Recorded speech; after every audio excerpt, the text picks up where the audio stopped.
the kingdom. Cheers.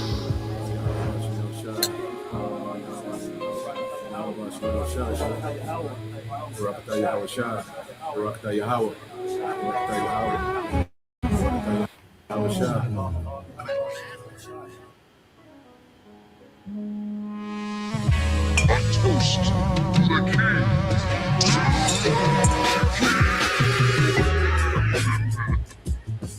You elect will drink wine new with Yahweh Shai. You elect. As of right now, we say hopeful elect. You elective Israel out there will drink wine new with our Lord Yahweh Shai in his Father's kingdom, which is going to be the kingdom of heaven here on this planet Earth once Yahweh Shai returns. When our Lord comes back, one of the first things he's going to do is have a toast with his men. He's going to have a toast with his men, those that stood stiffly for his name and his Father's name. Let's read this one more time. Matthew chapter 26, verse 29. But I say unto you, I will not drink henceforth of this fruit of the vine, which is wine, which is made from grapes, as you know. And our Lord, he loves to drink, man. That's something that our Lord took pleasure in when he was here on this planet Earth. He's not going to do it anymore until he returns to do it with you. Showing just how much he loves his elect, man. He's not even going to drink until he does it again with you. I will not drink henceforth of this fruit of the vine until that day when I drink it new with you in my Father's kingdom. So what a moment that's going to be, man. And you can only imagine the quality of wine that's going to be. Our Lord Yahweh Shai, he has access to different things that we don't even know about, man. Access to different grapes you don't know about. Has access to an entirely different quality of life that we don't know about. But he's going to reveal it to you. He's going to give it to you when he returns. Now, you have what's called a loyal toast. A loyal toast. I'm going to read this real quick. A loyal toast is a salute given to the sovereign monarch or head of state of the country in which a formal gathering is given. In this case, the sovereign monarch or head of state would be Yahweh Shai. He's our sovereign monarch. He controls everything, man. But guess what? He's also going to extend that power to you elect. He's going to share that power with you. A loyal toast is a salute given to the sovereign monarch or head of state of the country in which a formal gathering is given, or by expatriates of that country, whether or not the particular head of state is present. In this case, the Lord will be present. So you're not going to have someone speaking for him giving a toast. He's going to host the toast. He's going to be there, man. We're living in a time we're going to meet Yahweh Shai. You're going to meet him face to face, which is proof also that we have to be changed. We can't meet the Lord like this. He's going to change you. He's going to crown you, and he's going to toast with you. Now let's read some more. It says, it is usually a matter of protocol at state and military occasions and a display of patriotic sentiment at civilian events. The toast is usually initiated and recited by the host, which would be Yahweh Shai, before being repeated by the assembled guests in unison. To the kingdom. Cheers. Sometimes when Akim are among each other, we'll do little small toasts. Brothers may be like La Yashirala, holding up cups. But imagine the Lord himself hosting it, man. And we join in. And I was reading something else, and pretty much they said in order to have what they call a loyal toast, you would use wine. That's the beverage of choice. And once again, our Lord, He's coming back, and we're going to see Him with all that power, man. But He's going to extend that power to you. Now, reading on a monarch, it says a monarch is a head of state for life or until abdication, in this case for life. And therefore, the head of state of a monarch may exercise the highest authority and power in the state. Or others may wield that power on behalf of the monarch. And that will be you joint heirs. You different men that are going to reign with the Lord, man. Usually a monarch either personally inherits the lawful right to exercise the state's sovereign rights, often referred to as the throne or the crown, or is selected by an established process from a family or cohort eligible to provide the nation's monarch. In this case, the Heavenly Father Yahweh Himself selected His Son Yahushua. And once again, when our Lord returns, He's going to wield that power to you elect as well. Once again, He's going to change you, He's going to crown you, and He's going to have a toast with you. A kingly toast. To the kingdom! Cheers! A toast with the king!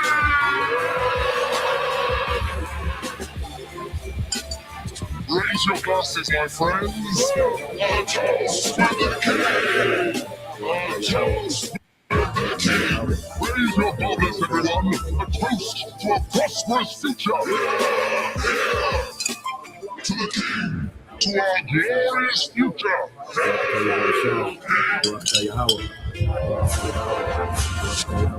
To the victors, blow the spoils. Raise your glasses. Cheers. Raise your chalices to the golden age of our kingdom.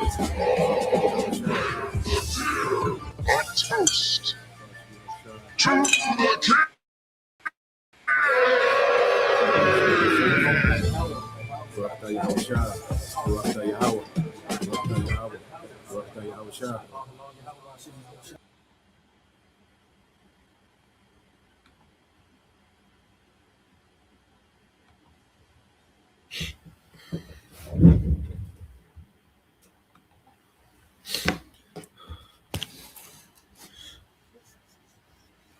All right, Shalom.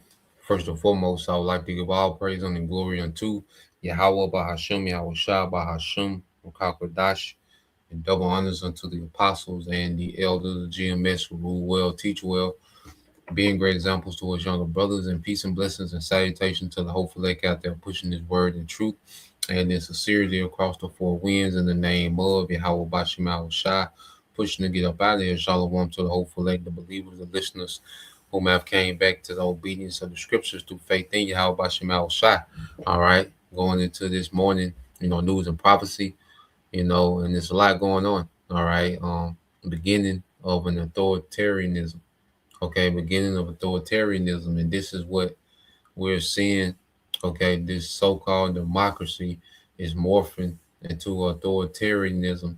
Okay, so the privileges that people enjoyed during the time of democracy, so-called liberty, which was always a system of control.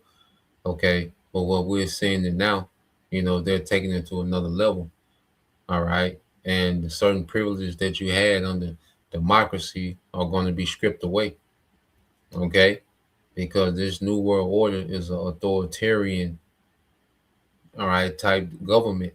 You see, there's no more of all these liberties and rights, for the citizen, all right, all the autonomy, for the citizen.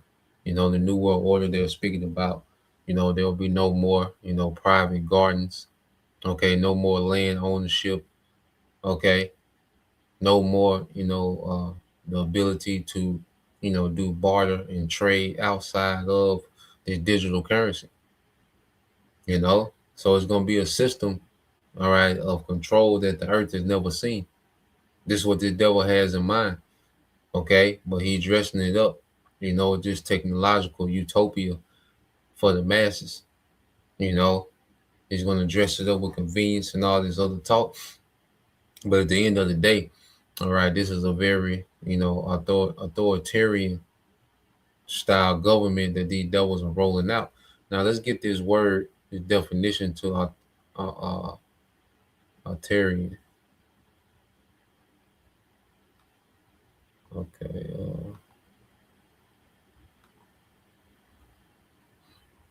All right. Authoritarian. It says an authoritarian system. It says, or person demands strict obedience to authority, limiting personal freedom and political uh, plurality. Okay, often through strong central control, suppression of opposition, media control, and disregard for democratic process, concentrating power in a single leader or small elite, as seen in dictatorships or regimes that subvert democracy from within. And this is what we're seeing, under Trump, which he's just, a character for, that's meant for distraction as they transition from, okay, the so-called democracy, okay, to authoritarianism, okay. So he's, the bridge, and that's why because even this technocracy is going to be based off them. All right, these so-called experts, okay, these technocrats, these experts dictating, all right, how you should live, where you should live, okay, dictating your income, dictating, they even want to dictate your thoughts.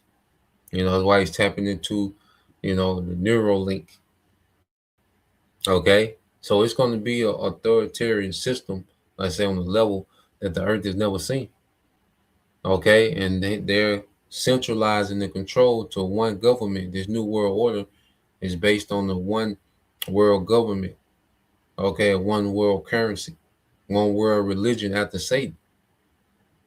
Okay, so we're seeing all these resources, the power, the money, okay, everything is becoming uniform, okay, under this digital authoritarian system.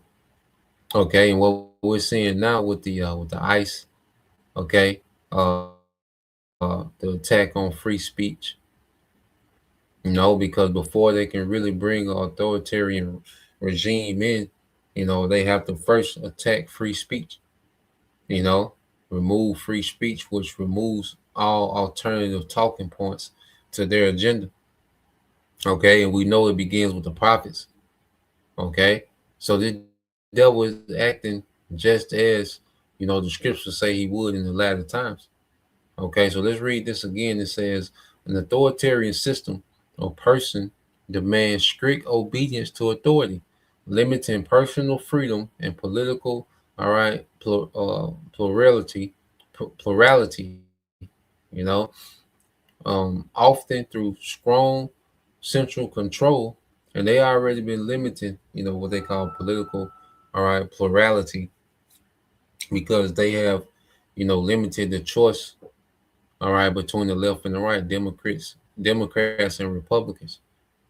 Okay, so they already put a limit on politics by only giving you two parties that you can choose from, two so-called opposing parties, which is really, a uniparty, one unified party.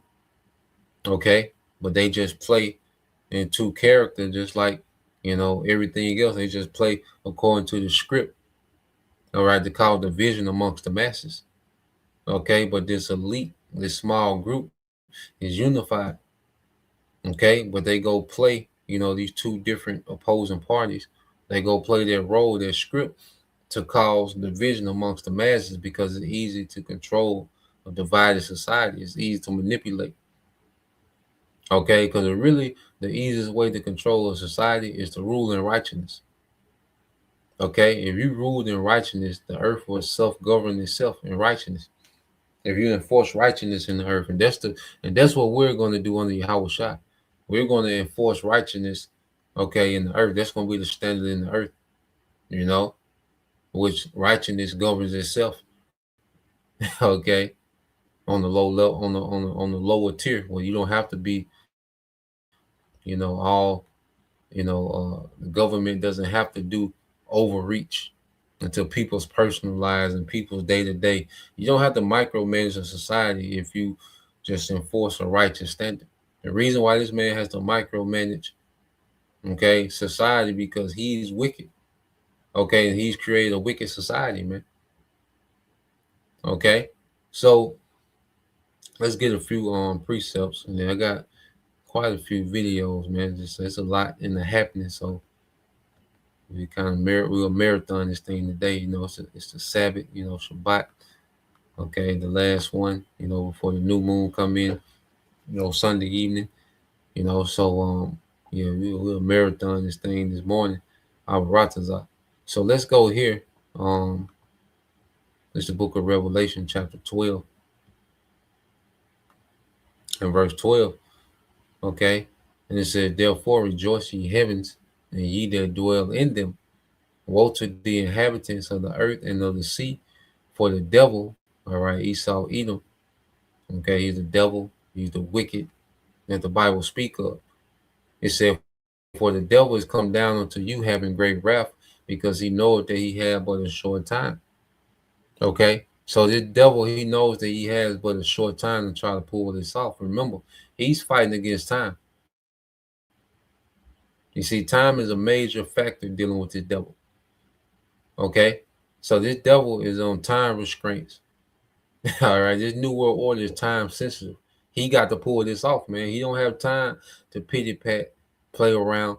He got to move the needle on this, man. Okay, he needs to start making some leaps and bounds. Okay, and that's why you see things are happening quicker, because this devil, he's pretty much in a no huddle. Okay, it's tacky, it's thrown together, because this nigga is confined, all right, by time. He's restricted by time. And it's a beautiful thing to see the devil wearied in his counsel, scrambling, trying to pull this off, man. Okay? And we know that everything that this devil is doing, a high priority, he wants to remove the word, he wants to remove the prophets. Okay, when you go to Revelation 12 and 17, it says, "And the dragon was wroth with the woman, and the woman represents Israel."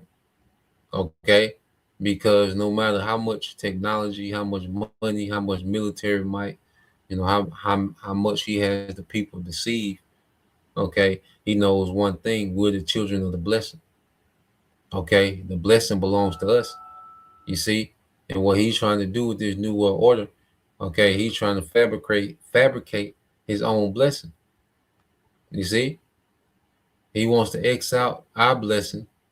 That's why he wants to, put this device in everyone.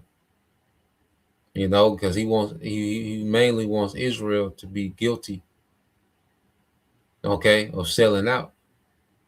You see, because in the midst of this, you best believe his number one priority is the tribes, man. Is Israel. Okay, that's why you're going to see Jacob trouble. Okay, Esau getting ready to mow down a lot of Israelites out here in these streets, man. And he's setting the stage, okay, and he desensitizing people, all right, to the brutality that he's getting ready to bring. Okay, and at the top of his list amongst the tribes is the prophets. Okay, the believers of the church. It says, "In the dragon, which represents the Roman Empire, which is revived, okay, through America, NATO, and the EU." It says, "It went to make war with the remnant of her seed, which kept the commandments of the Most High." And that remnant is the hopeful elect. Okay, because ultimately he wants to wage a war. You see, he can't do nothing against the remnant in the spirit. Okay, so the Lord is pushing this nigga to get carnal. Okay, so the Most High can lift a standard against this man.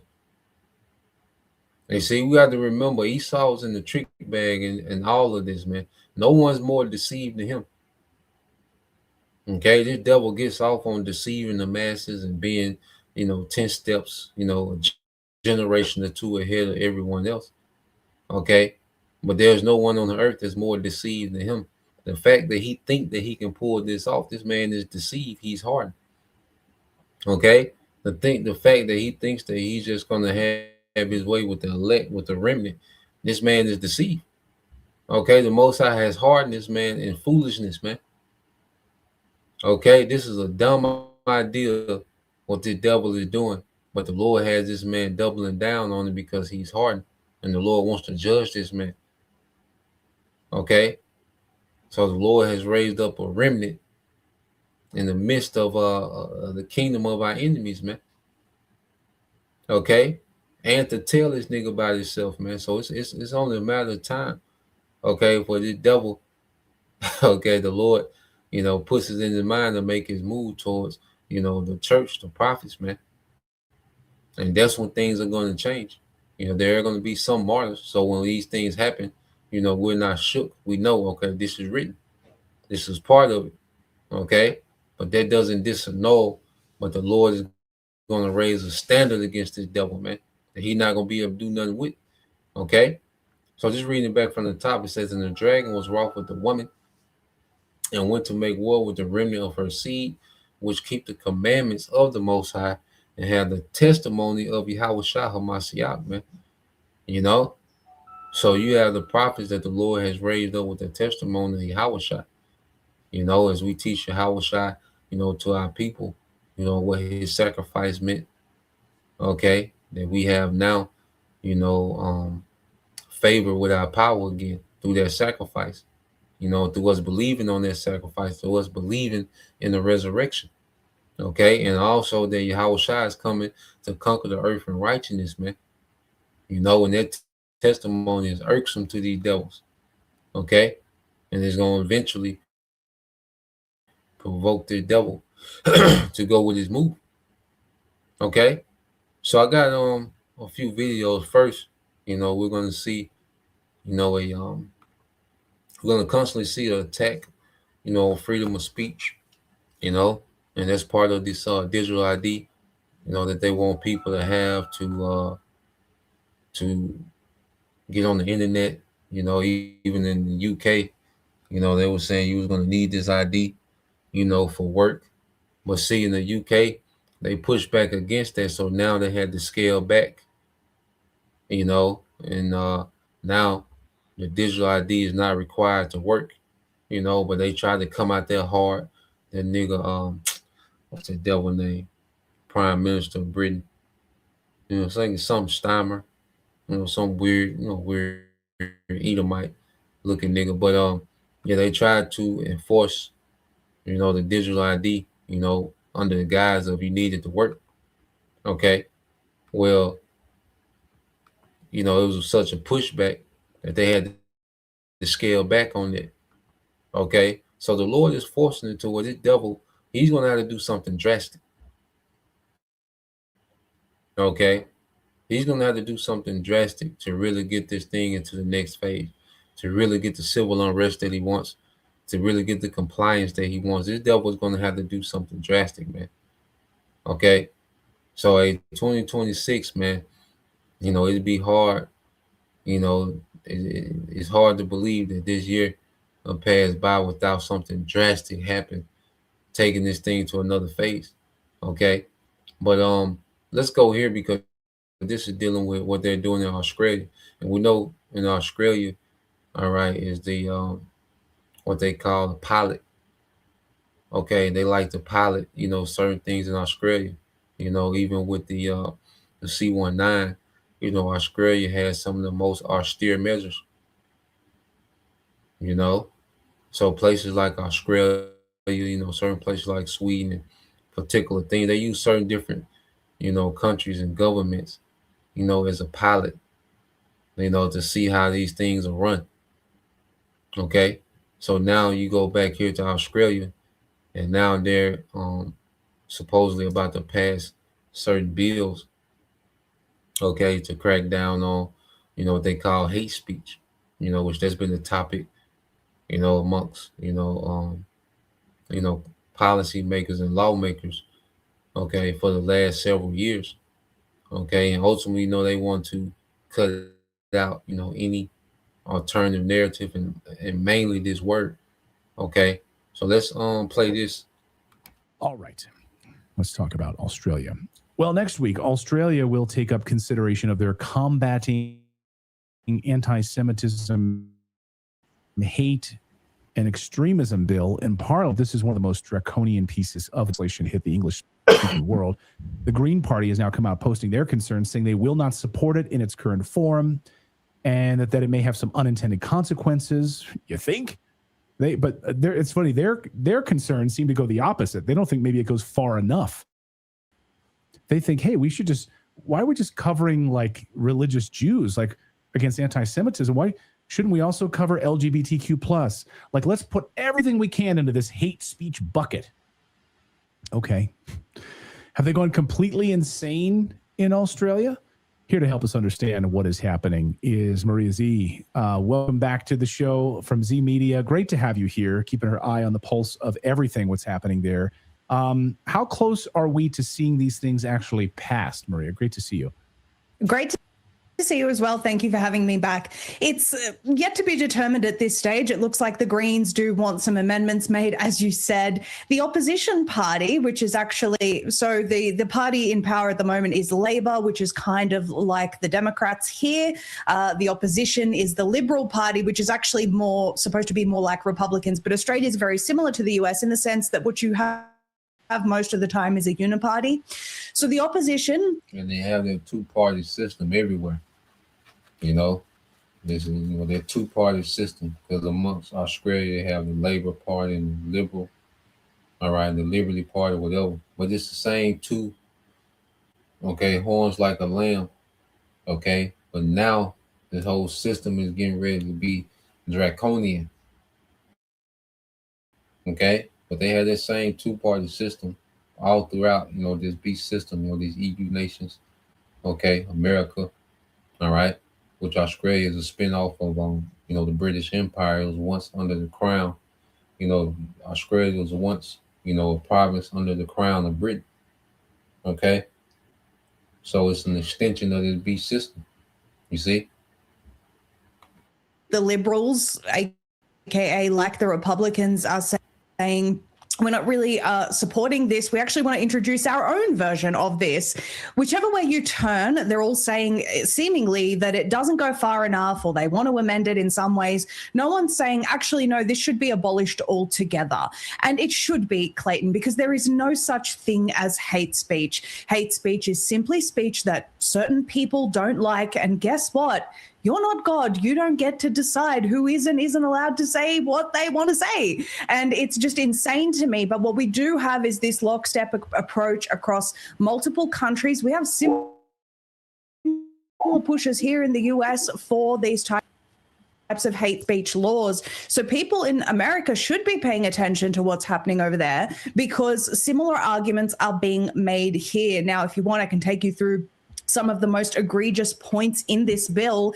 It says that it criminalizes speech that merely causes fear, even if no harm occurs, and it results in 5 years.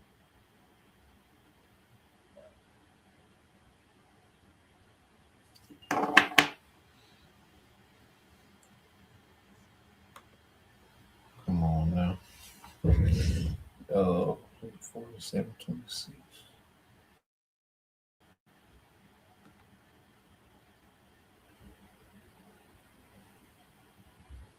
Taxes was feeling unlucky.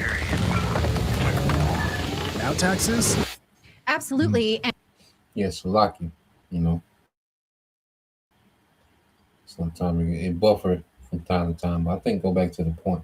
But yeah, she's going to go into how, they're talking about giving 5 years in prison for hate speech, man.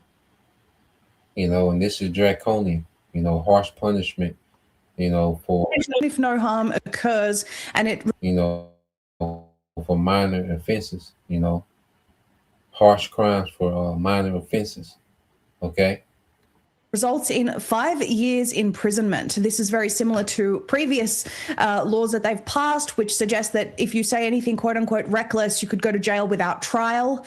It defines public space so broadly that it will include anything that you say on the internet. The law states that it's irrelevant whether hatred actually occurs or whether anyone truly felt fear.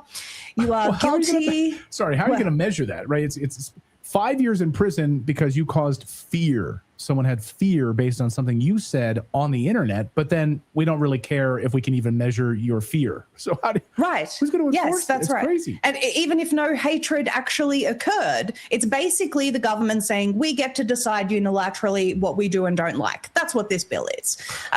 They say that you're guilty of displaying a prohibited symbol unless you can prove a religious, academic, or journalistic exemption.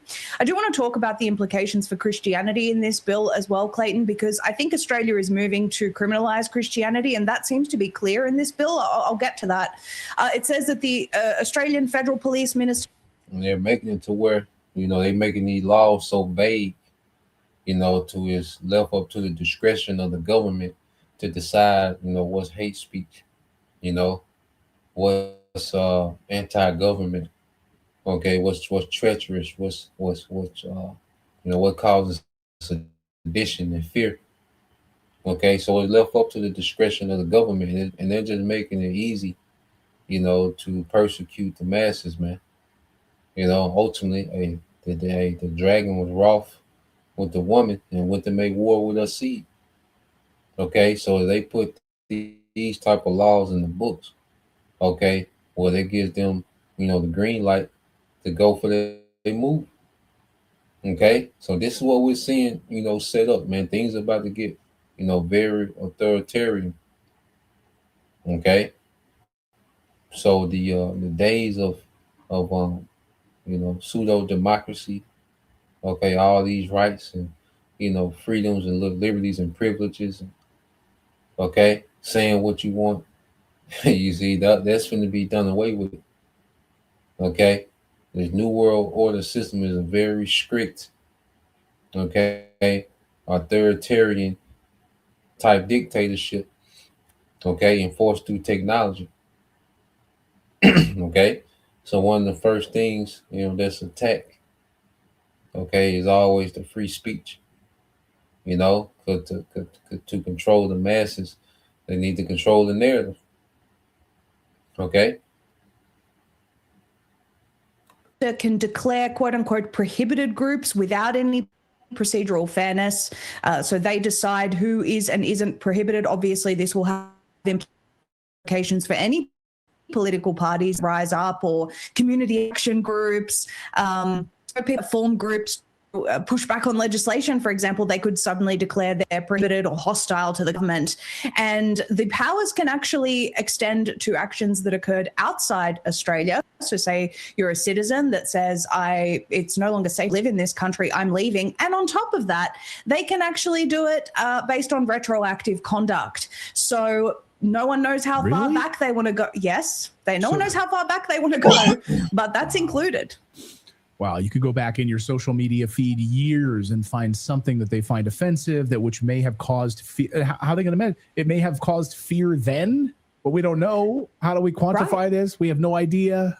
We'll just throw that into a bucket. How do you commit a crime before something is law? That it is just pure insanity. And mind you, it's similar to what they passed in Canada. Right. Is it Bill C? So they want to. Then they when they pass these new laws, now they will be allowed to go back, look at any content that they deem as hateful or seditious or treacherous, okay, toward the government, and you can be charged for, content that was made before the law. This is extremely wicked, man, what the devil is doing. If a brother want to post that, was in Isaiah 10, Isaiah chapter 10, verses 1 and 2. If a brother want to post it, all right, and they start to pass these things on the books, we out of there. Okay, we red flag, man. Okay, our whole body of work, is gonna be considered, hate speech and treacherous and sedition. So yeah, brothers, just prepare your minds for the times we're coming into. All right, don't let these things, so you can't let these things surprise us because we were told of these things, man. Now this ain't gonna be the case for every brother, but some brothers, hey, we gotta go through that, where the devil is gonna be allowed to come grab us up, you know, and it's a chance that we could be a martyr, and it's a chance that we can confound these devils, and not a hair on our head will be touched. Okay, it could go either way, but we've been told and warned about both ways, so nothing should surprise us about what's coming. Okay, what's that? And also, brother can get that in the book of Luke.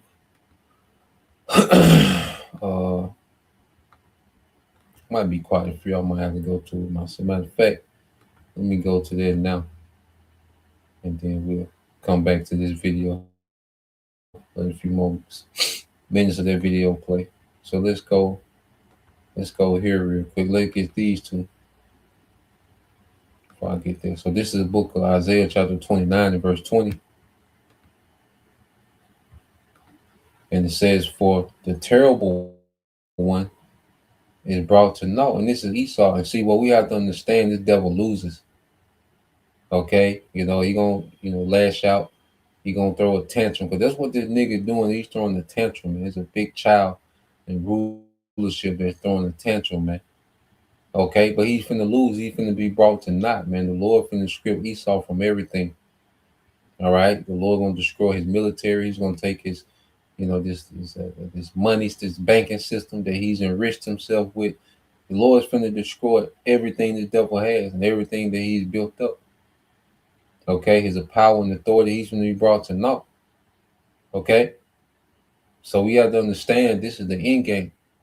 So when we're in the midst of, dealing with the persecution and, possibly being snatched up and, as pilgrims in the earth or whatever situation the Lord has us in, okay, we have to always keep in mind that this devil is going to be brought to nothing. Okay, this devil, he's running on fumes.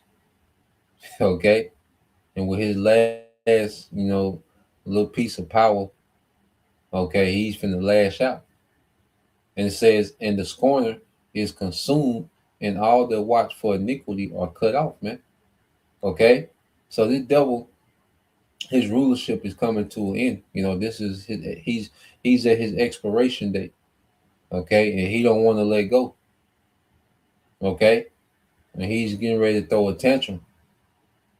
Okay, and we have to understand the number one priority on their target gonna be the prophets, man, because we have the testimony of Yahweh, which the testimony of Yahweh, the devil is defeated. Because these certain truthers, they go into certain things. They, you got certain insiders that the Lord had, privy, to certain information that we use to edify. Okay, but they don't have the message of a victory over this man. Okay, at the end of their message, they're gonna try to sell you some gold or silver. Okay, or you see a tent, a fishing rod, you know, like our boy Paul, it take Paul to talk about, when people selling stuff, but nah, man, they don't have a victory in their message. They don't have this man, all right, being completely, all right, defeated. Okay, they don't have the end of this. They don't speak the end of this man's empire and rulership. You see, that's the testimony we have in Yahweh, which is victory over the beast. Okay, or a real new world order and righteousness under Yahweh. Okay, the earth needs new management, man, not new systems, new management. Okay, the earth needs a personnel change. Okay, not a system change. Okay, but the whole personnel, which by default, this new personnel is going to incorporate new systems of righteousness, man. Okay, but just trying to change the system within itself, that's not the solution. No, it's a personnel change that needs to happen. Okay, Isaiah 29 and 21 says, that make a man an offender for a word, and lay a snare for him that reproveth in the gate, and turn aside the jest for a thing of naught, man. Okay, so this man is getting ready to make, people an offender, okay, for a word. Okay, any word that's against him and his wicked empire, he's gonna make it to where you're an offender. You see? He's finna lay all type of snares and traps with these different codes and bylaws and all these different terms of agreements. All the madness that this nigga paperwork, is full of snares and traps. Okay, so let's go from there. Let's get this in the book of Luke. Yahweh Shah put us on game, man. So he gave us a rundown on both ends of the spectrum. All right, this is the book of Luke, chapter 21. Okay, and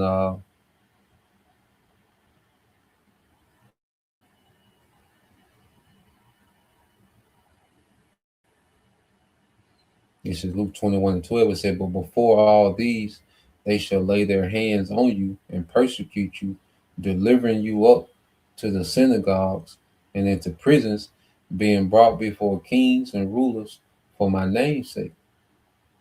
Okay, so there are, brothers that this is going to be, their lot. Okay, and we got to prepare our minds for this, so this thing is not, something foreign. When these things happen, we're not shook. Okay, so Yahweh Shah was telling us these things so we wouldn't be shook, man. Actually, the complete opposite, man. That hey, this gonna be a faith booster, man. Okay, because these things were spoken of. Because if this is true, if these devils, they start grabbing us up, well, everything else is true.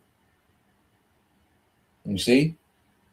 So for the believers, everything that happens, okay, that we read about and we was warned about, when these things happen, they should be a boost of faith, like in the book of Acts.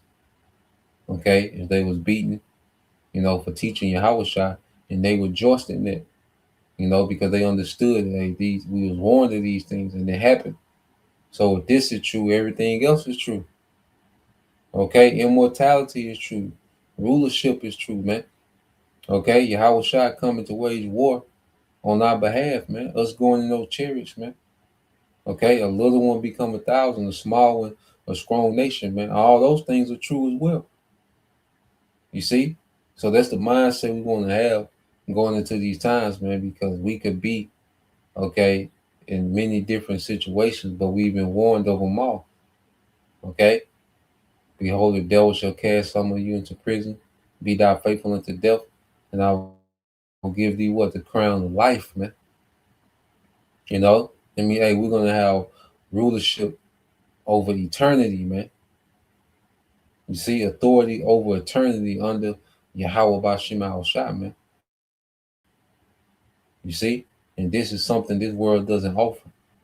What we're promised, this world doesn't even begin to offer, man. Okay? And it shall turn to you for a testimony. Settle it therefore in your hearts not to meditate before what ye shall answer, for I will give you a mouth, okay, and wisdom which all your adversaries shall not be able to gainsay nor resist, man. Okay, and the Lord, if we're snatched up, that's because the Lord wants us to testify. Now, whether that testimony leads to us, being beheaded, okay, or that testimony leads to us, the Lord working a miracle through us, okay, either way, however it play out, it is what it is. Okay, yeah, we still got the victory no matter what. Even in death, the elect had the victory because of what? The resurrection.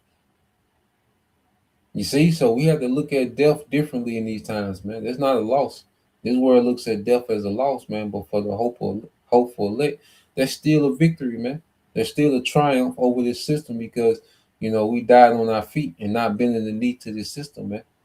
We died, all right, in honor of Yahweh Shah. Okay, being faithful to our power. Okay. And that's something that can't be taken away, man. Esau can't take away the legacy of the elect. Okay, he can't tarnish the legacy of the elect. Okay, it's written for them, to have a righteous report. It's written for the hopeful elect to have a righteous report, man. Lord will we of that number. It said, "For I will give you a mouth and wisdom, which all your adversaries shall not be able to gainsay, nor resist. And ye shall be betrayed both by parents and brethren and kinfolk and friends, and some of you shall they cause to be put to death, man." Okay, so these things shouldn't, be a surprise to us when these people betray us, man. It's part of it. Betrayal is part of it, man. Okay, there's a lot of people when this pressure comes, they're gonna flip. There's a lot of people that's gonna flip, man. Okay, that's a part of it. You gotta already count their cost. We've been put on game to where nothing should surprise us coming down the stretch. Okay, nothing can happen to us that's not written. Okay, that the scripture didn't prepare us for. Okay, so we're betrayed even unto death. Okay, it was written. And that's how the Lord wanted to play out. You see, but that doesn't separate us from death. Doesn't separate us from that victory, because we're going to be raised up. Those that have to die are going to be raised up on that chariot. As that, hey, death ain't gonna stop us from seeing the lake of fire. Our enemies destroyed, defeated. Okay, death can't stop that for the elect.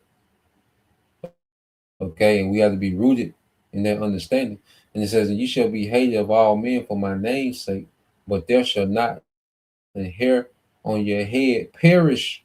Okay, so you're gonna have some delivered to death, and you're gonna have some that not a hair on their head gonna perish. Okay, so Yahweh shot prepared us for both sides of the spectrum, man. Was a victory in it all.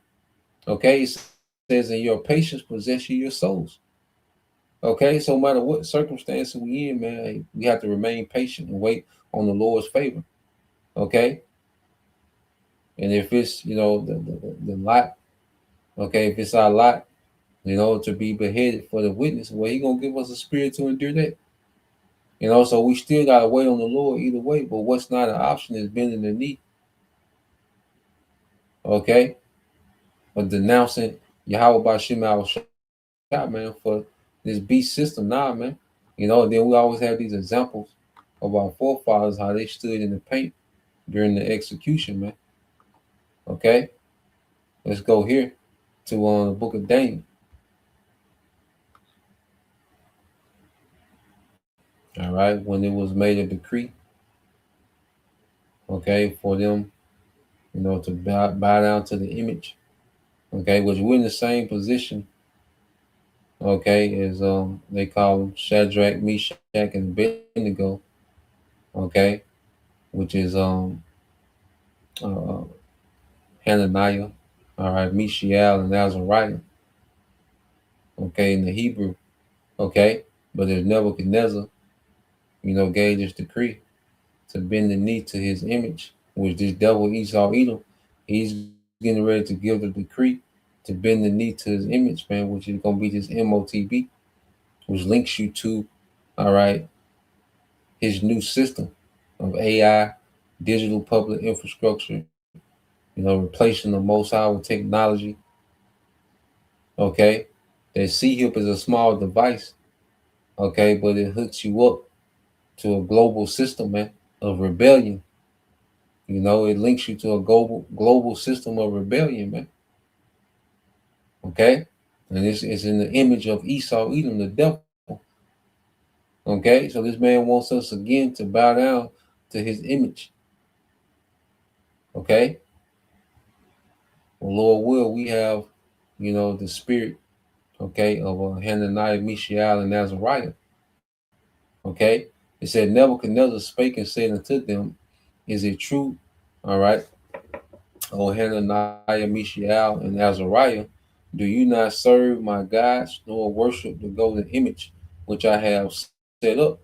Now, if you be ready that at what time you hear the sound of the cornet flute, harp, sackbut, psaltery, and dulcimer, and all kinds of music, ye fall down and worship the image which I have made well. But if you worship not, you shall be cast the same hour into the midst of the burning fiery fire. And who is that power that shall deliver you out of my hands? And see, this is the spirit Esau going to be in. You see, Esau in his mind, judgment starts and ends with him. Okay? And this man is, being pushed to the point to where he thinks that, he can deal with the Most High's chosen with no consequences, man. See, the devil has gone without consequences for so long that he thinks that he's above accountability, man. Okay? So we're going to be put, to the furnace, man, in these trials that we got coming, as believers. Okay? So it says, Hananiah, Mishael, and Azariah answered and said to the king, O Nebuchadnezzar, we are not careful to answer thee in this matter, man. So there's a spirit on them, to be unmovable, to stand boldly. Because remember, those who Ezra's crown, he said they had the report of standing stiffly for the name. Okay, so we are not careful to answer thee in this matter. If it be so, our power whom we serve is able to deliver us from the burning fiery furnace, and he will deliver us out of thy hand, O king. Okay, so they knew he was able. That wasn't even a factor. Okay, just like we know, it's light work for the Lord to deliver us and provide for us in these times, man. To make provisions for us when, in the time of scarcity, and to deliver us from the destruction, man. We know he's more than able. As the scriptures say, Isaiah 63, how Yahweh shines what he's mighty to save, more than enough strength to do, okay, to deliver, to do what need to be done. It said, but if not, be it known unto thee, O king, that we will not serve thy gods, nor worship the golden image which thou hast set up. So they was going, they had the same response either way. It was the same stance. They was prepared for however it might turn out. The Lord put the spirit on them, okay, to be unmovable and be prepared whether the Lord delivered them or not. It was going to be known, okay, that they didn't bend the knee. So whether this was the end of their story, okay, it was going to be known that they didn't bend the knee. But we know the Most High did a mighty work when you read on in the story. Okay, so we have to have the mindset that even in the face of death, that's the end of our story on this side. Okay, we want to leave a righteous legacy, to be followed, man. Because even the martyrs, the Lord, he can use those martyrs just to set the tempo of faith. Because there's no better showcase of faith than someone willing to die about what they believe. And this is why, Esau, different kingdoms, they didn't want to martyr, certain people because, it would amplify the message. It will amplify the movement. Okay. So even in, certain believers that have to be martyrs, well, guess what? It's going to amplify the faith of those that remain. Okay. So everything is working for our favor, man. Even martyrs, and the martyrs, they're going to come back on those chariots, man. And it's going to be a special reward for that, man. You see? So it's a win-win for the elect, however you slice it, man. Okay, so let's go here. Let's go back. Let's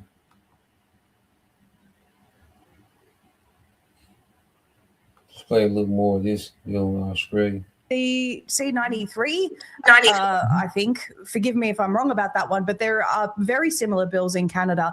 And the similarity of this bill, Clayton, it's very interesting. So they say that there are religious protections that they've included in there. But during a joint committee hearing, Sarah Chidgey from the Attorney General's Department expressly stated that protections are there for religious groups such as Jews or Sikhs, but not for Catholics and definitely not for Christians more broadly. So what I want to point out here is that all of these hate speech bills that keep passing in these Western countries, are at their very core anti-Christian bills. How do we know that? Well, we simply have to go to other examples like Canada and the UK to understand how they keep doing this. The example out of Canada, it's really egregious.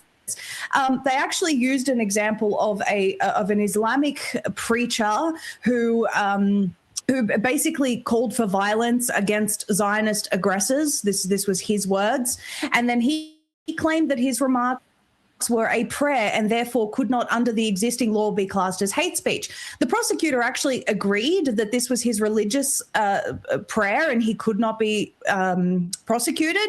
So what they did was they said, we need hate speech laws. But what they did was expressly carve out in their legislation exemptions for Islamic preachers, but banned certain verses of the Bible. And that's what Australia's doing as well. They've carved out exemptions for Islamic preachers, but they're saying that Christians will not be protected. In the UK, just today, I heard the report that a man, there was a protest. People were saying, God is great in Arabic, which is an Islamic statement. And a man responded, God bless you. And he was arrested, Clayton. The man who said, God bless you, was arrested. These Western countries are coming after Christianity with these bills. Remind me never to sneeze in the UK. And that's a cut, on the guys that talk about Christianity as the mark of the beast, one of the dumbest breakdowns ever, but you had guys saying that Christianity was the mark of the beast. Look, Esau was never into the Bible. Okay, the Bible was just a decoy. All right, to make it seem that he was righteous. Okay, the Bible was a decoy the whole time. And that's why Christianity, modern Christianity, is nothing but paganism.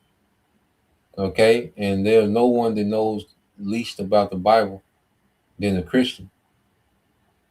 Okay, the people who are the most misinformed when it comes to the Bible are Christians. Even certain atheists know more about the Bible than Christians. Because the reason why you have atheists, okay, is because of the Christian doctrine don't make sense. When people read the Bible, okay, and try to make sense of it with Christianity, it doesn't make sense. And it causes them to just dismiss the whole Bible. Okay? So the reason, most people are atheists is because of the contradiction of Christianity with the Bible. Okay, so it's a contradiction. Okay, but what these devils want to do, they want to do away with the Bible, the righteousness of the scriptures, man. Okay, that's what these devils want to do away with, because in the new world order, okay, there is no Most High. Okay, it's just him and his technology. Science did this. All praise science. That's what he wants to bring about. Okay, his science. You see, so let's go from there. Well, get this. So now you have that. Now it was a spirit, because we just went into Scott Riddle yesterday. Well, the other day, I don't know if that was yesterday or not, but so you got this happening with Scott Riddle. Supposedly he was debanked. Now with Scott Riddle, I think he's compromised. And we use these men. As we go into these World War III updates and what's to happen, there's certain men that we use, that I use. Okay, and I used to be on Scott Riddle heavy, but I fell away from when because after he got apprehended by the FBI at the airport a few years ago, he kind of switched stance a little bit with his talking points. Every now and then he'll say, some things that's on point, but I noticed since he got, scooped up by the FBI, that a few years ago, that he kind of changed some of his talking points. Okay. So this is him saying that he has been debanked, by the government, okay, for his talking points. You see? And I said, I believe he's compromised, could be, could not be, I don't know. He's an Edomite. Now with Larry Johnson and Conor McGregor, okay, they are part of this little clique of ex-military that's all about, exposing, the wickedness within, American, foreign policy, geopolitics, and, military, okay, missions, you know, so forth and so on. Okay. But this guy here, Scott Ritter, I'm on the fence with this guy if he's compromising now. But let's just listen to a few things he's saying, because whether they put him up, to say this, the psyops, okay, for people that speak, loosely against, the government, the wickedness, calling out America for the wickedness, this is a psyop to cause, fear, okay. But let's play this, man. Hi, everyone. Judge Andrew Napolitano here for Judging Freedom. Today is Friday, January 16th, 2026. Our dear friend and colleague Scott Ritter joins us now. Scott, I want to talk to you at some length about what has been happening in the streets of Iran and what may very well be a coming new relationship between the United States and Russia. But before we get there, you were subjected to what Maurice Stans, Secretary of Commerce in the Nixon administration, once called the terrors of justice, the government doing whatever the hell it wants to do to somebody without any justice whatsoever. What happened to you the other day when you tried to use your regular bank card to put gas in your car? Look, I think, gosh, I've lost track of time. But I took my wife out to dinner the night before the incident in question, and the card worked fine. Paid dinner, gave a nice tip. On the way home, the yellow light in my car dinged off. The one that says you got to put low fuel, you got to put gas in it. Don't worry about it, honey. I'll take care of it in the morning. Why not? I have a debit card that works. I mean, we have money in the bank. This is the digital economy that we've grown accustomed to. No cash in the wallet, no cash at home, all the money in the bank. So next morning I drove my wife to work and I went to the gas station to fill up the tank and tried to use the card, and it got declined. And so I called my wife and I said, hey, did we make a mistake? Did we run out of money in checking? Do we need to transfer money from savings? She said, no, we've got plenty of money in checking. I said, well, could you just double check? And she went on the online banking app, Citizens Bank, 26-year relationship. And all of our accounts were zeroed out. We had no money, not just in our checking, our savings, but in our joint accounts with our daughters, because as good parents, we kept joint accounts there in case our kids ever called us up and said, hey, mommy, daddy, we need help. And we wanted to be in a position to say instantly, here's the help. So they zeroed those out too. In total, around $2,500. For all the people that think Scott Ritter's rich, there's the evidence. $2,500. What did you learn made this happen? Well, I immediately called the local, our bank managers, who we have good relationships, and they said, we have no idea what happened. And I said, well, we need to find out. So we started bumping up the chain of command. The first thing we found out is corporate would not talk to us. Corporate said, we have no legal obligation to talk to you. And I said, you most certainly do. And they said, we most certainly don't. And I pushed the issue, and the manager backed me up. And what we found out, they said, look, we sent a letter to you. And so I went back through the mail, and sure enough, the day before, in a stack of mail that we hadn't quite gone through yet, was a letter from Citizens Bank that said, we have decided to end our banking relationship with you. And we have taken all your money, and we will issue you literally at the thing, it says, Citizens have no obligation to disclose to you its reasons for closing the accounts. And at this time, Citizens policy prevents disclosure of any information concerning the decision to close the account. And again, I didn't accept that, so I pushed and made a series of phone calls. It finally got Citizens to tell us who did this. And it was, a priority investigations unit within their fraud department that only responds to input from the federal government. And the input that they respond to are called suspicious activity reports. And I asked the local bank manager, did you submit any suspicious activity reports? And she said, no, there's nothing you do that's suspicious. You coordinate with us on everything. I said, that's right. And so it turns out that somebody in the U.S. government triggered Citizens Bank at least 3 times with suspicious activity reports. And then what happens is you automatically get designated as a high-risk client. And then under the, every time when you open up your bank account, that thick pad of paper that they print out and they open up the last page, say sign here. Well, in there in the small print says that Citizens or any bank can terminate your account at any time if you're deemed to be a bad investment risk. And if you get designated as a high risk client because of suspicious activities report, they automatically debank you. And this is by design. The House Judiciary Report, when going through the January 6th, how the U.S. government targeted them, said this is used all the time by the FBI, all the time. When they don't like you, they simply go in and go ding, ding, ding, algorithm click, you are debanked. It's a tactic that has been used. I think the U.S. government the Biden administration had a code name for choke point.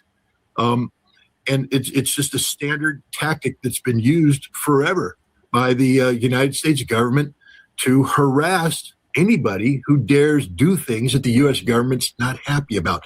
You see, it's not about me breaking the law. If I broke the law, FBI guys be coming through my door, they'd seize my accounts, they'd freeze them, seize them. I wouldn't get the money back because it's bad money. That's not what they did.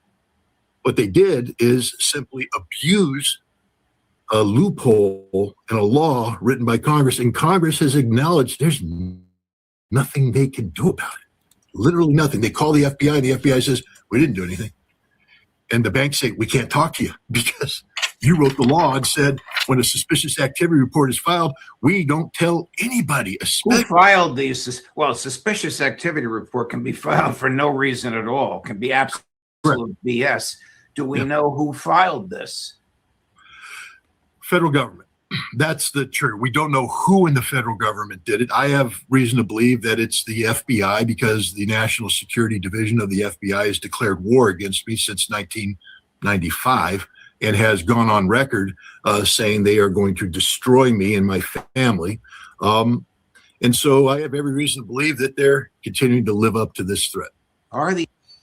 So yeah, and whether this is true or not, all right, but the fact that it's being put out there, to let the world know, that these devils, they have the ability to debank you, okay?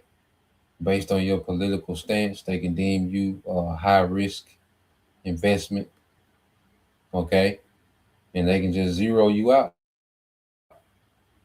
You see, and we come into these times, man, this could happen. We can't, we just, scripture say, be not ignorant of small, any matter small or great. Remember that's Sirach 5:15. If a brother want to post it, it's the book of Isaiah 10:1. Okay, the brother Tyler Hansbrough. And it says, GNT, it says, you are doomed. You make unjust laws that oppress my people. Okay. And we know ultimately the devil, he's going to start using all type of tactics. You got the RICO Act, once, because if he can, because he can deem, okay, the camps as a criminal organization, and he can freeze all assets, okay, of everybody that's associated, all these channels with GMS on it, and, giving double honors to the apostles in the name of the Heavenly Father and the Son. He can link all that to, okay, this is an organization,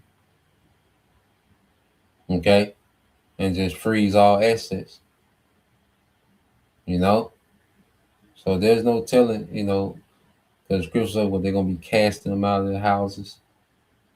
These are the times that this is what the stage is being set for. And that's why the Spirit is having, the body to be serious-minded about the times we're going into, rooted in doctrine and understanding. Okay, this book, Isaiah chapter 10, verse 2, it says, that is how you keep the poor from having their rights and from getting justice. This is how you take the property that belongs to widows and orphans, man, because this devil, he preys on the vulnerable. Okay. You see, freezing someone's bank account that's check to check, man, that's a death blow. You freeze somebody's bank account, that's check to check. You clear somebody out, that's check to check. You see, and this is why we're just going to have to depend on the Lord more and more going into these times. The brothers can get that too. Isaiah chapter 10, verses 20 and 21. All right. So this the brother of Mark of Ball, Sirach 5 and 15 said, be not ignorant of anything in a great matter or a small. Okay. Understanding the schemes and the devices of the devil, man. Okay. Well, this shows you, and see, this is why he wants to go digital, because with a digital system, he wouldn't have to go through all this, man.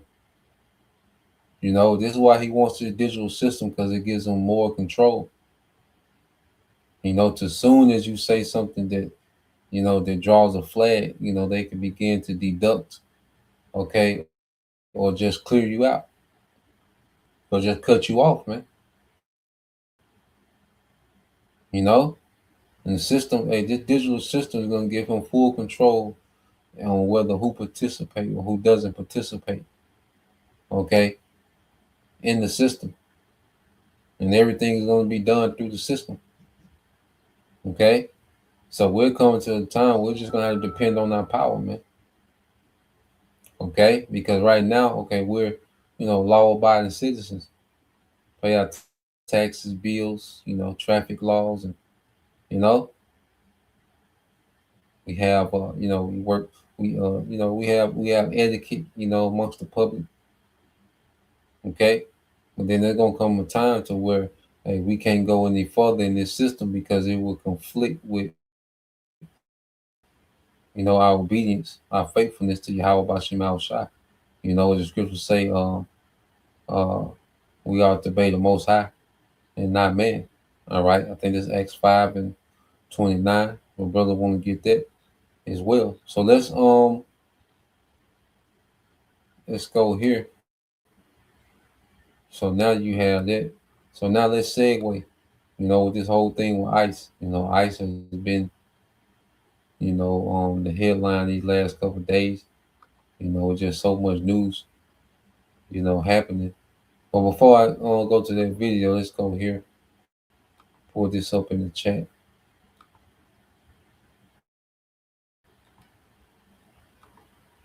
So I just asked the chat, could digital infrastructure give an authoritarian regime more control and make central government more efficient? It says, yes, digital infrastructure can simultaneously make an authoritarian regime more efficient and give it significantly more control. Those two effects often reinforce each other, all right, though they also introduce risk, okay, risk and limits, okay. It says how digital infrastructure increases control. Authoritarian governments benefit from digital systems because they centralize information, surveillance, and enforcement. Okay, so they want to take debanking to another level. You got to see here if you're on the digital grid, okay, to where everything is tied to, okay, your digital ID, okay, your digital self, your health, your passports, your travel pass, okay. All these things are attached or linked to a digital ID, which that digital ID is linked to a system. Okay, and according on your behavior, okay, they're able to restrict you from the system. According to your behavior, okay, you can't get an Uber today. You can't. Your money is cut off for a week. Okay, the expiration date on your money has just moved up. All type of things this devil can do, man. When he makes this thing completely digital. All right. And it says surveillance and monitoring. It says mass data collection, mobile phones, internet traffic, CCTV. All right. Biometric ID, smart cities, social media activity, financial transactions, location data, Algorithms identify risky individuals or groups before protests or dissent occur. Okay? So the devil really wants to get into thought crime and things of that nature, man. This is what the devil is on. All right? A complete demon, completely wicked, man. And what the devil wants to pull off. Okay? Another level of control, man. If you think people are miserable and complaining about, things aren't the same like they used to be, man. If this devil was allowed to implement this system, okay, and this would just be the system going forward for years upon years, man. This would, be beyond a nightmare, man. Okay, so information control, censorship at scale. It's an automated filtering, keyword blocking, AI, content moderation. Yeah, so it'd be on another level. You wouldn't even be able to type certain things. Okay, it'll be erasing it as you typing it. You see, certain content, as soon as you say that word, okay, instant separated, lost the internet. Okay, he wants to take censor. Because this man wants a world where the glory of the Most High is not mentioned. He really wants to exile Yahweh Shah on a whole nother level. Okay, because this culture is anti-Messiah, but that's not enough.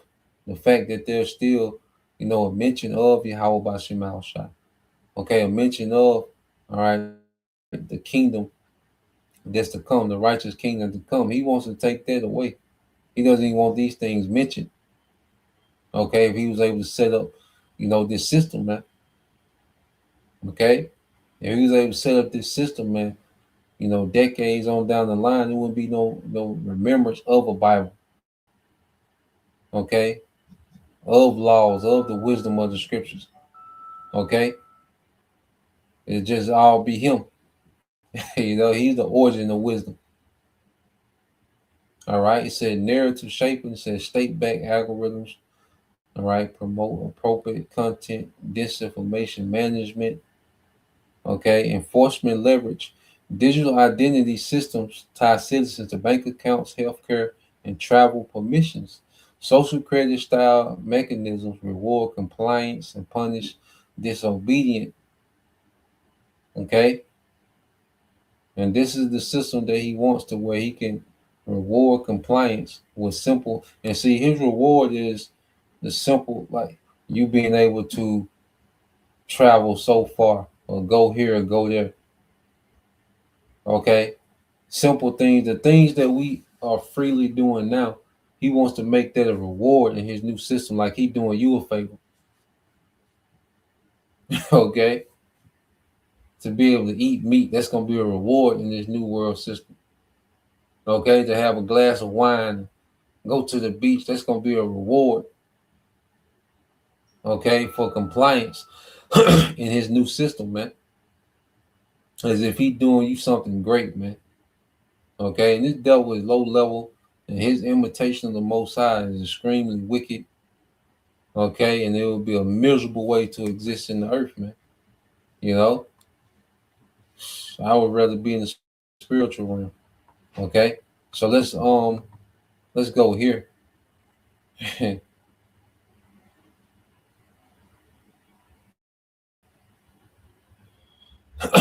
Oh, what happened? They cut the video.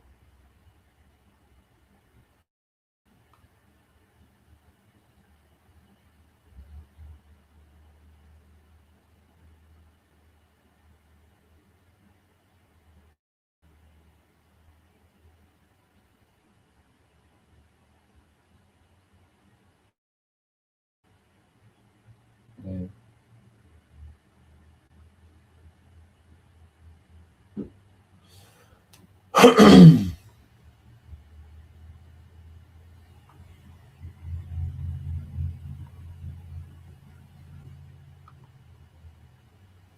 Can y'all hear me?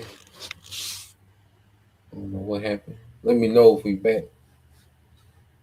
I don't know if they.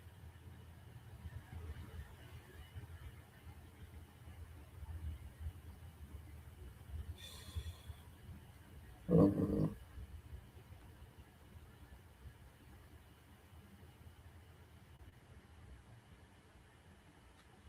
Let's see.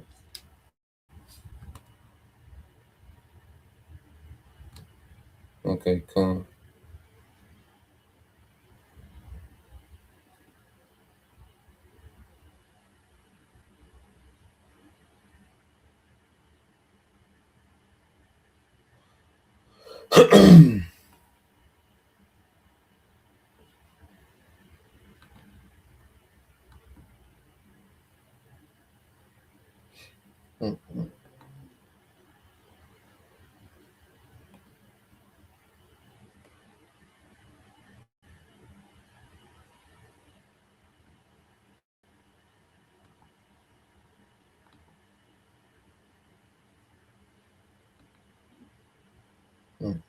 Let me know if y'all can hear me.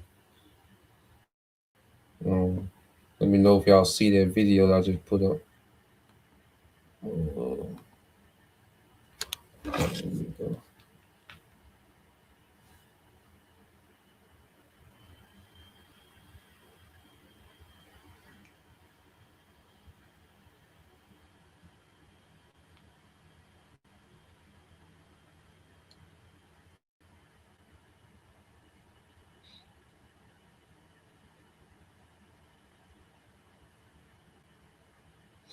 Okay, come. You know.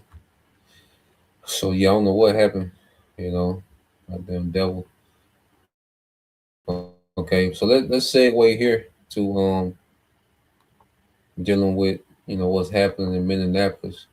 Which it seems like they're using this as a staging ground. To first, because he's doing multiple things at the same time. So first, we know these devils want to desensitize people to law enforcement brutalizing civilians. You see, it started with the northern tribes, and people, they cheerleaded that, America was with it.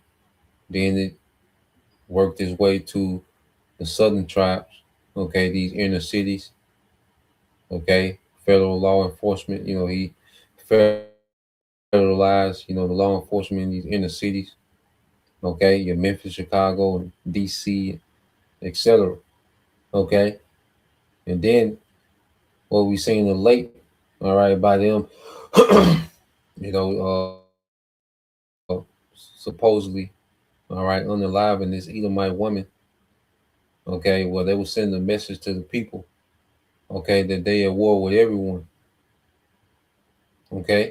so your government, is showing themselves to be in direct war with its citizens, and what they're pushing, they want people to revolt and push back so they can come with more force, because ICE is just the first wave. All right, because you have to remember, they already have these mercenaries in here. They haven't unleashed these mercenaries yet, and a lot of these ICE agents could be, mercenaries that crossed the border during the time of Biden. You have 50 million plus, migrants come across the border. Now some were, refugees, fleeing, okay, from those chaotic, Central and South American governments, which they're chaotic because of America. When you go into it, but you also had a lot of those mercenaries come through the border. They was seeing people from China, and that's why ICE agents are able to be masked. You might see a few, a few Jakes, a few, hillbilly Edomites, with the mask off. So you think that's the whole, it's just, regular U.S. citizens, man, but they can easily infuse mercenaries, into ICE and just put ICE gear on them, So these devils have set something up, man, and they want people to revolt. All right, they want people to get chaotic. They want people to fight back, shoot back. This is what they want, and we're going to go into some more videos after this to show you. Because see, the devil really wants to enact this insurrection act, but he needs more upheaval from the people. He needs more pushback, and he wants to. And they want the people to react violent. Okay, because best believe he has a countermeasure. Okay, yep, that's a good point. You know, the brother said some commentators made the point we haven't heard from the Proud Boys because the Proud Boys, etc., because they joined ICE. Yeah, man, because ICE is nothing but the new Klan. Okay, this is Esau. He had deputized these good old boys and put an ICE badge on. Okay, plus these mercenaries as well. And I don't think the mercenaries have been activated yet because they're going to be a little more professional. You can tell these ICE agents, you know, these are niggas fresh off the couch. Okay, that this devil has just given authority to, you know, terrorize U.S. citizens.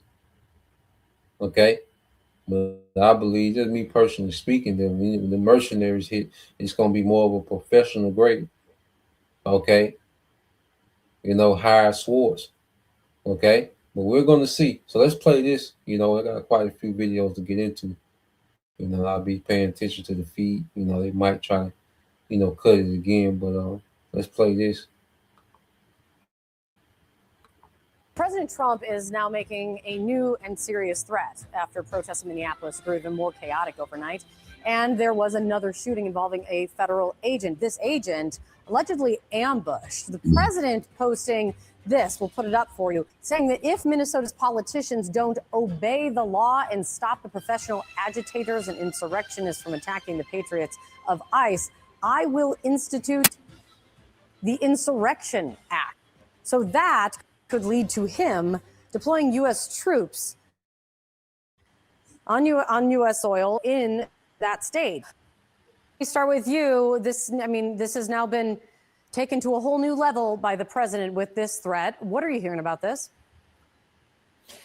Yeah, this is a very big deal. And I should know that this is something we've heard President Trump, of course, threaten in the past. He did so during his first term, particularly around the George Floyd protests that had erupted in 2020. But he also recently did it as well when talking about, you know, wanting to crack down on, you know, different types of protests, but even more specific, military help with law enforcement and trying to crack down on crime and deportations in cities like Los Angeles, Portland, and Chicago. But part of the reason this is such a big deal, let me just break down what the Insurrection Act actually is. It is a 19th century law. It's normally considered a last resort for presidents, but it gives presidents the authority to call on active duty military. So you could see potentially people like the Marines or soldiers, National Guard included in that, going into the streets of U.S. cities for law enforcement activities. And it's normally used only in certain specific cases. It can be used at the objection of local leaders. And so that carries its own weight here. Now, in my conversations with Trump officials, this was true during the first term, but even more so now, I should argue, in the president's second term, they have essentially told me that this is something they do not want, that they've been very hesitant to essentially go there despite the president threatening this. Some of that is because of the legal complications, but even more so because of the political ones. And you know, having this type of law enforcement military in the streets, of course, would potentially escalate things so much further. And so this has all been a calculation behind the scenes. Of course, our goal today is to figure out how serious the president is actually about this and whether they're actually making plans potentially to do something to invoke this act, Kate. Absolutely. Elena, thank you so much for that. Joining us now, Andrew McCabe, the CNN senior law enforcement analyst and former deputy director of the FBI. Andrew, thanks so much for joining us. Last night, as you know, Minneapolis saw yet a new wave of very disturbing protests and clashes with police. 1 week ago was the ICE shooting death of Renee Good, and now the president is threatening to invoke what's called the Insurrection Act. 5 years ago, Minneapolis was rocked by violent protests after the police murder of George Floyd. Andy, is Minneapolis sitting on a powder keg right now? Absolutely, they are, Wolf. And I think you saw that very clearly last night. I think the chaos, the escalation in violence, the overly tactical way that law enforcement responded to that assemblage of protesters, they're all very obviously related to the fact that the law enforcement team on the ground having to deal with this situation is not one that is trained for or equipped for or experienced in dealing with large crowd control. These are federal agents. They're not police officers. There's not as many of them as you would need to handle a large crowd. Think about the way that we've seen effective law enforcement responses to large crowds, large protests, whether they be over the George Floyd death or whatever. You typically see a massive number of police officers in riot gear, not carrying shoulder-fired weapons, but rather carrying shields and sometimes batons, less than lethal weapons. And they basically move together in a very systematic way to regain territory and disperse the protesters. Right now, you have a much smaller force, totally focused on a tactical response. Half of them are carrying M4s and other very heavy shoulder-fired weapons, rifles. This is a powder keg, and last night you saw it just about go off. Yeah, it's just not good all around, right? And now you have the president threatening this morning to invoke what's called the Insurrection Act. He said, quote, if the corrupt politicians of Minnesota don't obey the law and stop the professional agitators and insurrectionists from attacking the patriots of ICE who are only trying to do their job, I will institute the Insurrection Act. Let's remind everyone of what the Insurrection Act is. It allows the president to deploy the U.S. military domestically and use that force against citizens. It can only be employed if there's an insurrection or interference with state or federal law. So, Andy, as a former deputy director of the FBI and acting director, do you see any grounds to legitimize the use of the Insurrection Act here? You love building high-performing websites, but you don't love having to chase clients. No, absolutely not. I think there's a lot of indicators on the ground that point towards the need for a much better and very different law enforcement response. This is, we have had, unfortunately, violent protests in this country for a number of different reasons, different issues over the last couple of years. And in not one of them has any other president declared to bring in the United States military to take over a city under the Insurrection Act. What you have here is the government, unlike the response to George Floyd, this is an issue in which the government could very quickly de-escalate the tension and the violence on the ground simply by conducting their business differently, right? By pulling back some of these ICE officers, by bringing a less aggressive tactical approach to this entire issue of finding people who are illegally here in this country. That's why there's violence.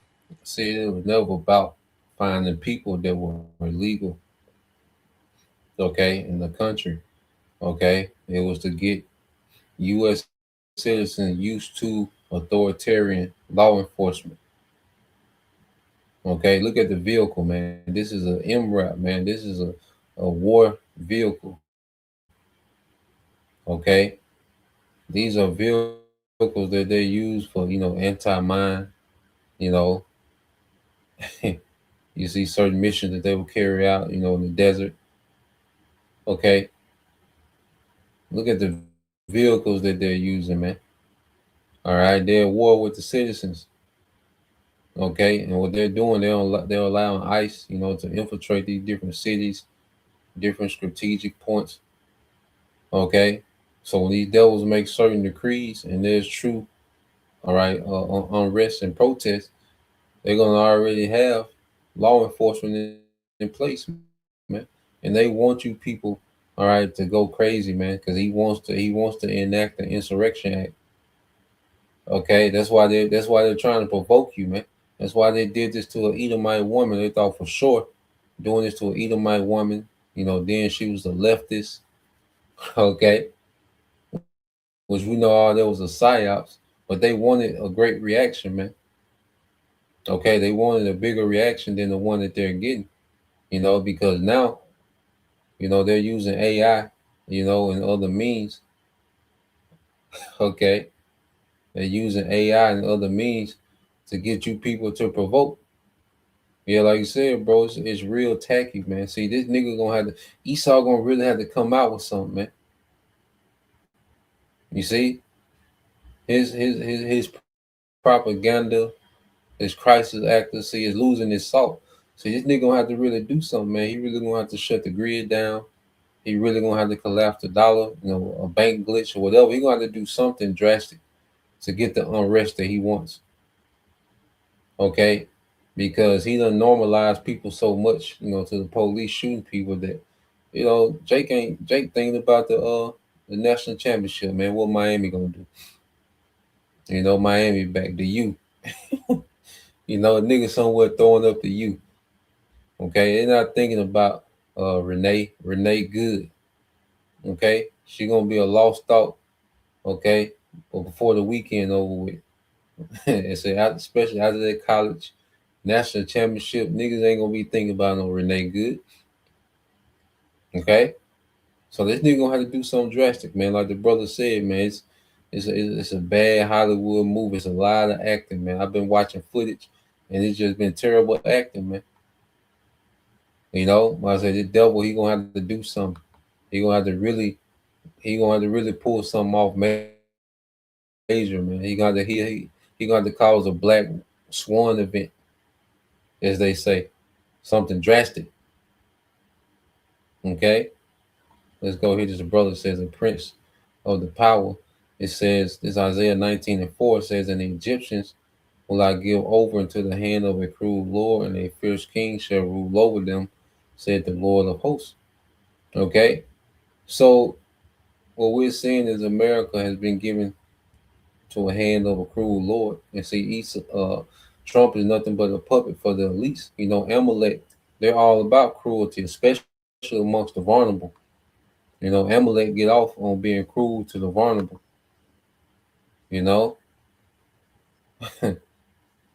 Yeah, he done made people sensitive to to false flags. Niggas be chilling. Niggas is working on their menu for the game Monday, man. Niggas ain't thinking about no goddamn Renee. Okay, her legacy ain't gonna make it past the weekend. All right, gonna be on something else. Nigga die every day, B. Okay, so yeah, man, and to show you that this devil trying to provoke a response from the masses. Let's go here. And I think all these are AI. It might not, but we know for sure that it's of the left hand. So I got a few of these because first you got the Black Panthers are back.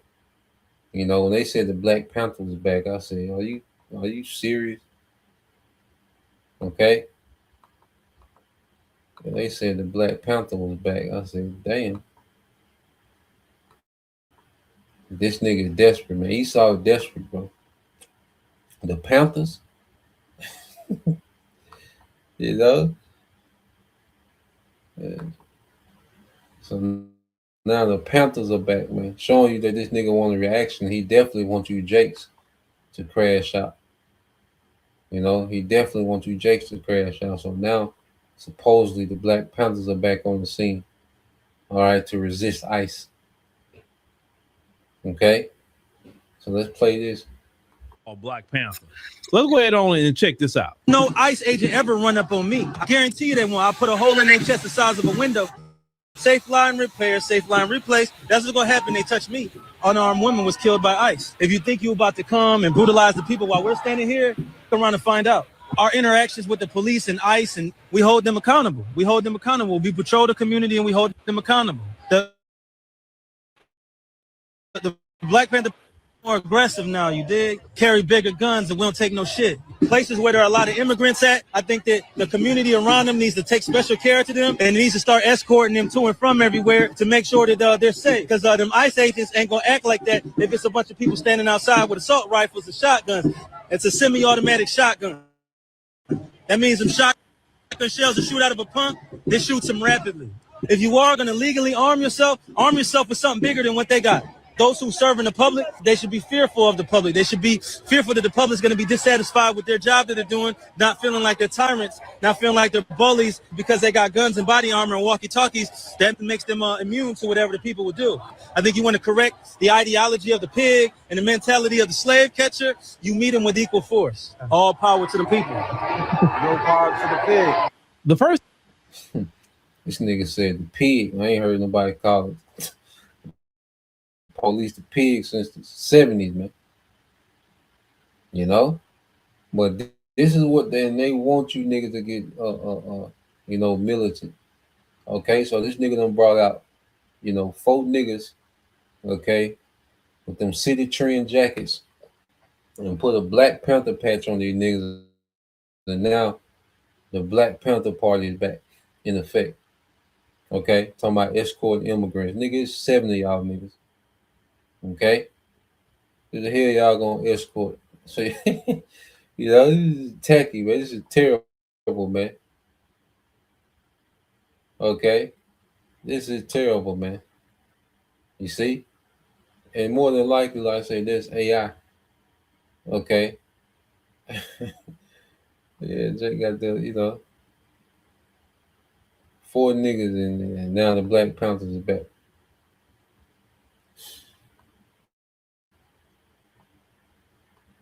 So yeah, they and this is what because they want their reaction, man. They especially want you niggas to crash out. Okay. They especially and they want you niggas to think that you got a chance with them guns, man. Okay, and you step into that arena with them guns, okay. The Most High gonna give you over, okay, to the Esau is on in the playing field of humans. Okay. Esau is a guy with this weaponry, man. Okay? When you go into that arena with weaponry with Esau, okay, he gonna eat your lunch, man. Okay? But as we trust in our power, we got something that's way above. You see, a gun is finite. When we tap into the power of Yahweh Bashim al-Shah, that's infinite. Okay? So yeah, man, you're gonna see a lot of AI, you know, that want people to crash out, you know. They're making it seem like there's some type of resistance, okay, against ICE. I got a couple more quick shorts, and I think all this is I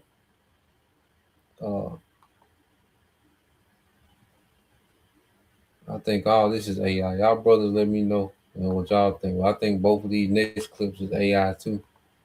Okay, well let's let's play this one here.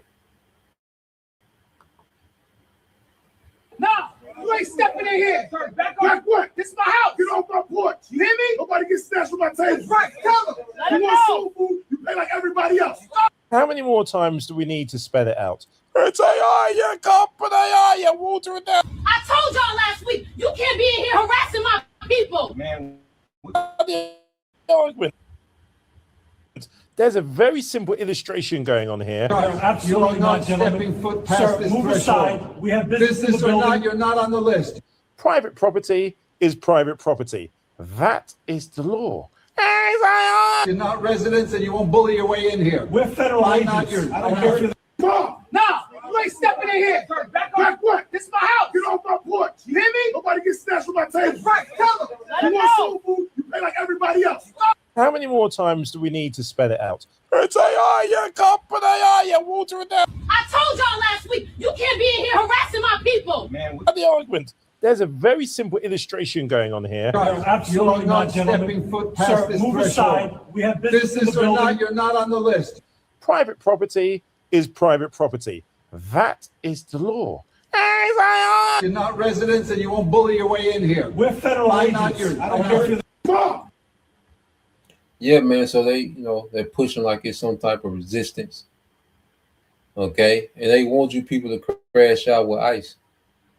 Okay, and you think they will let a nigga walk up on them like that? Okay, you think they will let this big bag nigga walk up on them and they just got their hands in their pocket? Okay, or you think that little bellhop at their hotel All right, you think that little narrow ass Edomite is stopping them? Okay, and then people saying that's private property, private property. Well, you people don't know the law.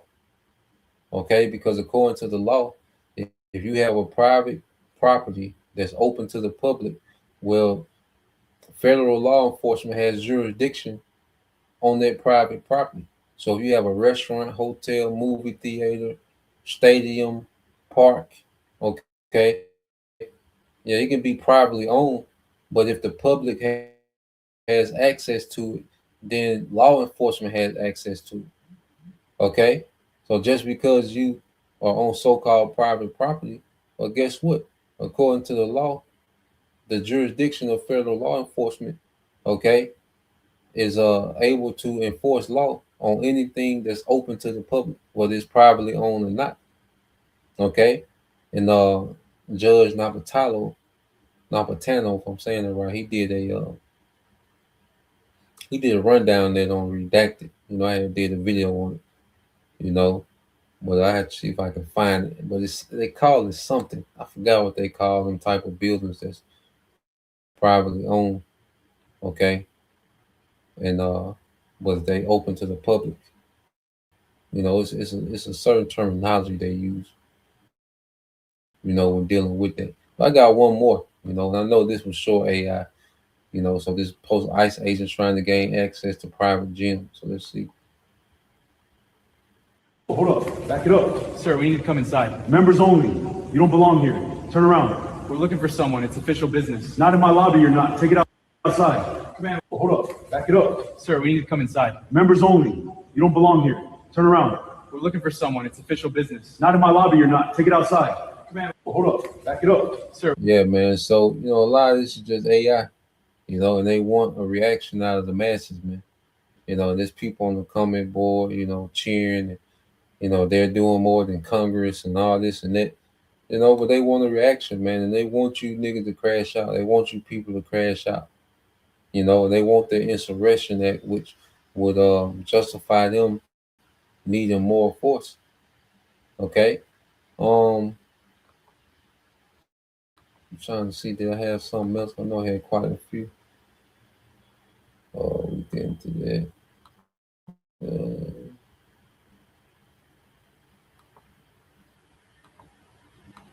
See what this is. It's something else.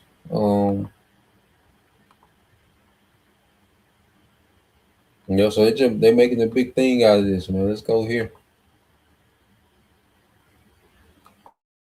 Let's get a few precepts.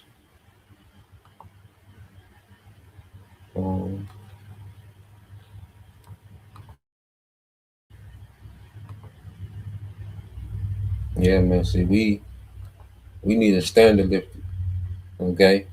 Because you know, if they're trying to hype people up to crash out, you know, thinking they just finna shoot it out with ICE and get some type of victory. You know, ICE is just the tip of the spear.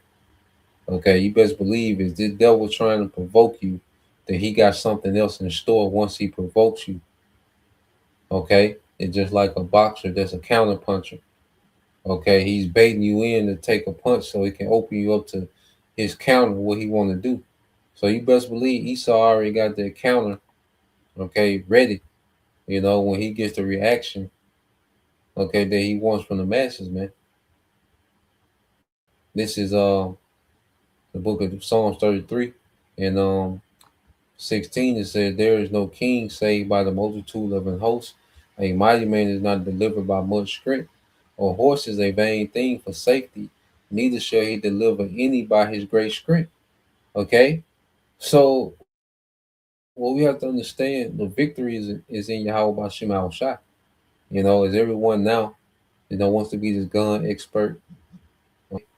Everybody wants to walk around and tote, you know, a automatic weapon, ARs, and you know, everybody wants to look tough with these weaponry, man. But there ain't no victory in that.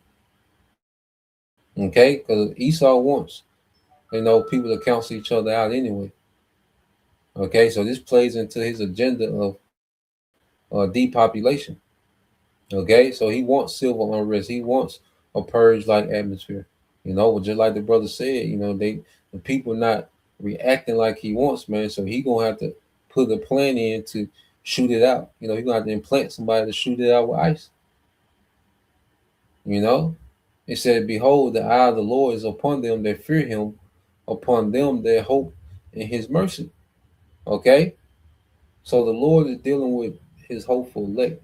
They have a reverence for Him in these times, man. You know, to deliver their soul from death and keep them alive in famine. Okay, when things get scarce, there's already provisions made. Because we come into these times, man, civil unrest, scarcity, famine. Okay, it says, "Our soul waited for thee, O Lord. He is our help and our shield." Okay, so we have a defense. We're not going into this defenseless, man. If you got a firearm, you know, there's nothing wrong with that. If you got a registered, you know, a lawful firearm, okay, and you're tactical, you know, your brother is tactical, there's nothing wrong with that. Okay, well, that's not the victory. You see, you got your weapon to protect, you know, your person and your house and, you know, whatever. But ultimately, the victory gonna come through Yahweh Bashim Shai, because we're not going into these times defenseless. Okay, the Lord gonna put plays together, man. It's already in place. You know, the Lord just causing. He just setting the stage for Him to show that power. You know, but the Lord already got it, you know, planned out. Okay, for His elect in these times, because it's going to be sorrows on every side, as the scriptures say. He says, "Let Thy mercy, O Lord, be upon us according as we hope in Thee." You know, and the only thing that's going to matter is whom the Lord has mercy on. Okay, you thinking you some type of quick draw McGraw, okay, and you finna go through these times, you know, as you know, John Wick, you know, a nigga got in his mind like he finna be, okay, John Wick, okay, you finna be out of there, man. Nah, man, we need, okay, spiritual power. That's why this brother got this. You call Judah, Romans 8:6, for to be carnally minded is death. Okay, so you're gonna have a lot of people that's gonna crash out. It's gonna be provoked to crash out. And this is what I want to say too, man. What all these wild young niggas that shoot up everything, man? Where are these niggas at, man? Where are these young wild niggas that everybody praise for being so tough and so badass? Where are these niggas at, man? Okay, all these, you know, the rap video. Where all these niggas at in the rap video with these guns? Okay, it'd be one, you know, the rap video. You have one nigga rapping, okay, and it's one room apartment, but there's 70 niggas in that one room apartment with guns, man. Where all them niggas at? Everybody was outside. All, you know, before Trump started dispatching ICE, everybody was outside. You know, everybody was talking about switches. Where are these niggas at now? Okay, showing you that these niggas ain't crazy like they put on. They just know they can get away with, you know, being violent towards Jake. Okay, because this system is meant, you know, for Jake to catch bodies. And, you know, Esau let these little young niggas run loose on each other, man. Okay, and them niggas know that, you know, they can catch a Jake slipping. Okay, but these niggas ain't crazy as they've been putting on. Okay, they said, "For to be carnally minded is death, but to be spiritually minded is life and peace, because the carnal mind is enmity against the Most High, for it is not subject to the law of the Most High." Okay, neither indeed can be. You know, so we operate in the spirit, man. The Lord is going to give us, you know, spiritual powers, man. All right, it's going to far surpass. Okay, it's going to far surpass anything that this devil got, man. Okay, because it's going to be through the Lord we overcome, you know, what this devil, you know, is getting ready to do, what he's setting the stage for. Okay, but he wants to drag people into his arena, which is carnality. Okay, but we're going to stay in the spirit and the power, you know, that we're going to get to combat this, man, is going to be in the spirit. Okay, which is something that's it's not going to be anything that you can quantify. You see, you can quantify his weaponry, 50 round clip, 100 round clip. Okay, you can go this far, it can only penetrate this, you can't penetrate that. But see, the spirit ain't got them limitations. When the Lord turns up the spirit ain't bound by the laws of physics and certain limitations, man. And that's the power that we want, man. you know and then that gives the Most High the glory. You see, it says this Psalm 44:4 said, "Thou art my King, O power, command deliverances for Jacob. Through thee will we push down thy enemies. Through thy name will we tread them under that rise up against us. For I will not trust in my bow, neither shall my sword save me. But thou hast saved us from our enemies and hast put them to shame that hated us. In the Most High we boast all the day long and praise thy name forever. Salah." Okay? So it's going to be through the name, the authority of Yahweh Bashim al-Shah, we get the victory, man. Okay? It's not going to be with weaponry of this world. It's going to be a power that's not of this world, man. The Lord going to lift a standard that this world has never seen.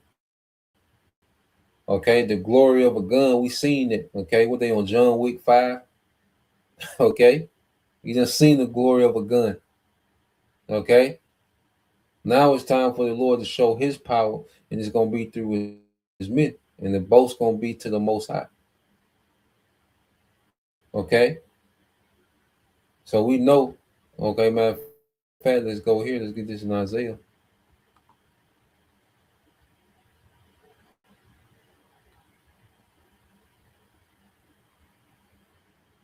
Oh, yeah, the brother got it. That's the spirit. That was just what I'm about to go get, bro. Yeah, the brother got it. So let's go here. This is the brother, okay, a prince of the power, Isaiah 59:19. It says, "So shall they fear the name of the Lord, Yahweh Bashim al-Shah, from the west, and his glory from the rising of the sun. When the enemy, okay, shall come in like a flood, the spirit of the Lord shall lift up a standard against him," man. So there's going to be a standard lifted against this devil that he can't prepare for. Okay? He can prepare for niggas with guns, and, American citizens with guns. He can make preparations for that. He can counter that. But he's not going to be able to counter the standard that the Lord is going to raise in this time, man. And that's what our expectation is on, man.